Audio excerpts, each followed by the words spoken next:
ధనం మూలం మిదం జగత్తు. నీతి కథ. ఒక ఊళ్ళో రామయ్య సీతామహాలక్ష్మి అనే దంపతులు ఉండేవారు. వాళ్ళు చాలా సహృదయులు. ఆ ఊళ్ళో ఎవరికి ఏ ఆపద వచ్చినా, శుభకార్యమైనా అశుభకార్యమైనా తక్షణం అక్కడికి వెళ్ళి వాళ్లకు ధైర్యం చెప్పి తగిన ధన సహాయం కూడా చేసేవారు. అలా వాళ్ళు ఒకరిని మించి ఒకళ్ళు ఇలా దాన ధర్మాలు చేస్తూ వచ్చారు. కొంతమంది వీళ్ళ మంచితనాన్ని ఆసరాగా తీసుకుని వాళ్ళ విలాసాలకు వినోదాలకు కూడా మీరు చాలా గొప్పవాళ్ళు, మీ అంతటి వారు లేరు అని మాయమాటలతో మెప్పించి వాళ్ళ అవసరాలకు వాడుకునేవారు. ఇలా కొంతకాలం గడిచిన తర్వాత వాళ్ళ ఆస్తి హారతి కర్పూరంలా హరించిపోయింది. వ్యాపారంలో కూడా నష్టాలు రావడం, ఇలా గోడ దెబ్బ చెంప దెబ్బ రెండు ఒకేసారి తగలడంతో పాపం ఆ దంపతులు చాలా బాధపడ్డారు. అప్పుడు రామయ్య భార్య సీతామహాలక్ష్మి భర్తకు కరణేశు మంత్రి అన్నట్లుగా భర్తకు ధైర్యం చెప్పింది. మనం ఎంతోమందికి ఎన్నో విధాలుగా సహాయం చేస్తాం కదా, వాళ్ళలో ఏ ఒక్కరిని అడిగినా మనకు సహాయం చేస్తారు. ఆ డబ్బు మన వ్యాపారానికి పెట్టుబడి పెట్టి ఆ తర్వాత వాళ్ళకి వడ్డీతో సహా ఇచ్చేస్తామని చెప్పండి అని సలహా ఇచ్చింది. ఆ సలహా మేరకు రామయ్య ఎవరిని అడిగినా ఫలితం లేకపోయింది. సరిగదా వాళ్ళ ఇంటి ఛాయలకు కూడా రావడం మానేశారు. అప్పట్లో రామయ్య వాళ్లకు అప్పుగా కాకుండా దాతృత్వంగా ఇచ్చినా ఇప్పుడు వడ్డీతో సహా ఇస్తానని ఎంత బతిమాలినా ప్రయోజనం లేకపోయింది. పూట గడవడం కష్టంగా ఉండడంతో కూలి చేస్తూ చాలని తిండితో బాధపడుతున్నారు. ఓ రోజు రాత్రి రామయ్య తన భార్యని పిలిచి, మన బ్రతుకు జీవితాంతం ఇలా రాళ్ళు కొట్టుకుంటూ మట్టిలో పర్లాడుతూ గడపాల్సిందేనా అని బాధపడుతూ ఉంటే అతని భార్య తన పైట కొంగుతో అతని కన్నీళ్లు తుడిచి, మీరు చేసే పని ఏంటి అని అడిగింది. మట్టి పని చేస్తున్నాం. మా యజమాని మాత్రం ఎప్పుడూ మాట అంటుంటాడు, ఇందులో ఎవరికి ఏ వస్తువులు దొరికినా అవి వారికే సొంతం అని ప్రమాణం చేసి చెప్తున్నాడు. అలాగంటే బాగా చురుగ్గా పనిచేస్తారని ఎత్తుగడ. అలాగే అందరూ చాలా చురుగ్గా పనిచేస్తున్నారనుకో. అప్పుడు సీతామహాలక్ష్మికి ఒక ఉపాయం చెప్పింది.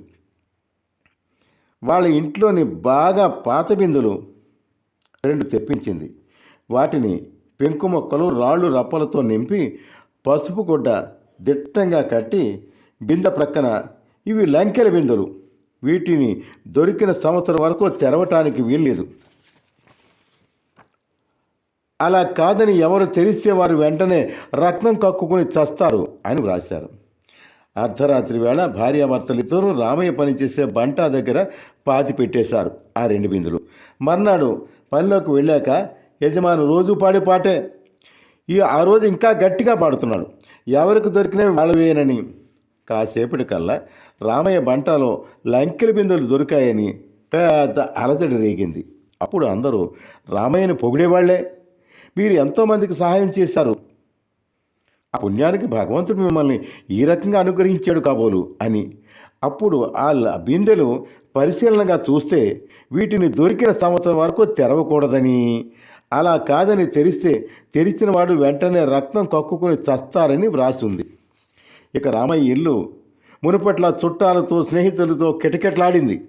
ఇది వరకు అతను ఎంత బ్రతిమాలినా ఎంత వడ్డీ ఇస్తానన్నా సహాయం చేయని అవకాశవాదులు, ఒరే రామయ్య, మొన్న మధ్య డబ్బులు అవసరం అన్నావు కదా, నిన్ననే అందేయిరా, ఇదిగో 1,00,000 అని తలో 1,00,000 కూడా ఇచ్చేశారు. అప్పుడు రామయ్య వడ్డీ ఎంత అని అడిగాడు.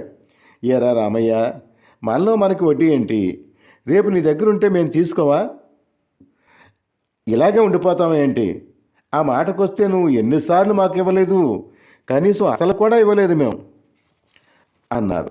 రామయ్య వాళ్ళు ఇచ్చిన డబ్బంతా తన వ్యాపారానికి పెట్టుబడి పెట్టి సరుకు నిల్వ చేస్తే సంవత్సరానికల్లా విపరీతంగా ధరలు పెరిగిపోవడంతో 10 రెట్లు లాభం వచ్చింది. అప్పుడు షరతు ప్రకారం సంవత్సరం గడిచాక ఆ లంకెల బిందులు అందరి సమక్షంలో తెరిచేసరికి అందులో రాళ్ళు రప్పలు కొండ పెంకులు చూసి ఒకళ్ళ మొహాలు ఒకళ్ళు చూసుకుని తలలు దించుకున్నారు. అప్పుడు రామయ్య సీతామహాలక్ష్మి వాళ్ళందరికీ వడ్డీతో సహా బాకీలు తీర్చి విందు భోజనాలు పెట్టి సగౌరవంగా సాగనంపారు. అప్పటి నుంచి రామయ్య సీతామహాలక్ష్మి జాగ్రత్తగా ఉంటూ వాళ్ళు చేసిన పనికి గుణపాఠం నేర్చుకున్నారు. ఇలా కొంతమంది వాళ్ళ అవసరాలకు రామయ్య సీతామహాలక్ష్మి లాంటి వాళ్లను వాడుకుని వదిలేస్తూ ఉంటారు సుమా. కాబట్టి డబ్బు విషయంలో జాగ్రత్తగా ఉండడం మంచిది. ధనం మూలం మిదం జగత్తు. డబ్బు లేని వాళ్ళను ఎవ్వరినీ గౌరవించదు ఈ సమాజం. జాగ్రత్తగా ఉండడం అందరికీ మంచిది.